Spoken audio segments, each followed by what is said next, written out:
Blackwood Manor का भुतहापन। एक बार घने दूरदर्शी ब्लैकवुड वन के भीतर स्थित भव्य ब्लैकवुड मनोर खड़ा था। इस प्राचीन हवेली के बारे में अफवाह है कि यह शापित है और इसका इतिहास अंधेरे में डूबा हुआ है। शहरवासी दबे स्वर में इसकी दीवारों के भीतर रहने वाली दुष्ट आत्माओं के बारे में बात करते थे।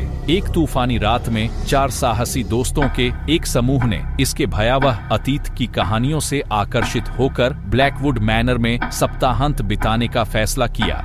सारा समूह की निडर नेता यह साबित करने के लिए कृत संकल्प थी कि पुरानी हवेली में डरने की कोई बात नहीं है। उसके दोस्त जॉन, एमिली और मार्क अनिच्छा से इस भयानक अभियान में उसके साथ शामिल होने के लिए सहमत हुए।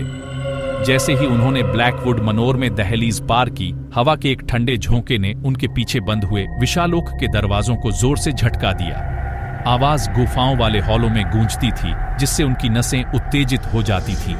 समूह ने मंद रोशनी वाले कमरों का पता लगाया। प्रत्येक धूल भरी मकड़ी के जाले से ढकी चादरों में लिपटे प्राचीन फर्नीचर से भरा हुआ था। लंबे समय से मृत परिवार के सदस्यों की तस्वीरें उन्हें ठंडी, संवेदनाहीन आंखों से देख रही थीं। हवा में दमनकारी सन्नाटा छा गया था, जो केवल दूर तक गड़गड़ाहट की गड़गड़ाहट से टूटा था। रात हो गई और दोस्त भव्य हॉल में एकत्र हुए, अलंकृत चिमनी के सामने कुछ गर्मी और आराम पाने की उम्मीद में। सारा ने भूतों की कहानियों से माहौल को हल्का करने का प्रयास किया, लेकिन उनकी कहानियों ने बढ़ती बेचैनी को और अधिक बढ़ाने का काम किया। जैसे ही घड़ी में आधी रात हुई, समूह को हवेली की गहराई से एक डरावनी धुन सुनाई दी। ऐसा प्रतीत होता है कि ईथर संगीत उन्हें ब्लैकवुड मैनर में और भी गहराई तक खींच रहा था, बावजूद इसके कि उनकी प्रवृत्ति उन्हें भागने के लिए चिल्ला रही थी।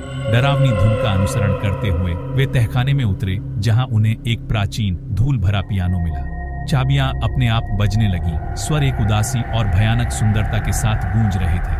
सारा एक अकथनीय मजबूरी महसूस करते हुए पियानो पर बैठ गई और बजाना शुरू कर दिया। उसकी उंगलियां अपने आप हिल रही थीं। अचानक कमरे में अंधेरा छा गया और पियानो का संगीत बेसुरा हो गया, जिससे हवा एक अलौकिक विलाप से। दोस्त अलग हो गए और प्रत्येक को अपनी अपनी भयानक मुठभेड़ों का अनुभव होने लगा। एमिली ने खुद को दर्पणों से सजे एक कमरे में पाया। प्रत्येक दर्पण उसकी मुड़ी हुई और विकृत छवि को प्रतिबिंबित कर रहा था। मार्क का पीछा छायादार आकृतियां कर रही थीं, जो उसके कान में द्वेषपूर्ण रहस्य फुसफुसा रही थी।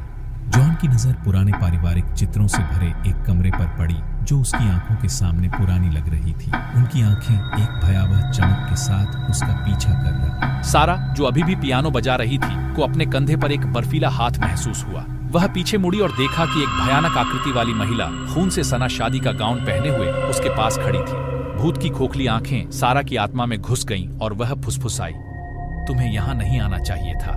आतंक से त्रस्त समूह अंततः भव्य हॉल में फिर से एकजुट होने में कामयाब रहा। उन्हें एहसास हुआ कि हवेली प्रतिशोधी आत्माओं से जीवंत हो गई है। हर कोई पिछली गलतियों का प्रतिशोध चाह रहा है। भागने के लिए बेताब वे अपने कदम पीछे ले गए और हर मोड़ पर उन्हें और अधिक भयावहता का सामना करना पड़ा। अंत में जैसे ही भोर की पहली किरण फूटी, दोस्त ब्लैकवुड मैनर से लड़खड़ाते हुए बाहर निकले। उनके शरीर जख्मी थे और दिमाग जख्मी थे। उन्होंने अपनी कष्टदायक रात के बारे में कभी बात नहीं की और हवेली ब्लैकवुड फॉरेस्ट की गहराई में गायब हो गई। इसके रहस्य और द्वेष एक बार फिर छिप गए।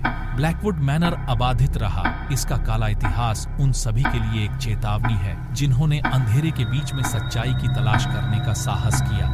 अगर ये वीडियो अच्छी लगी हो तो लाइक और सब्सक्राइब करें, क्योंकि हमारी आने वाली वीडियो आप तक पहले पहुंचे।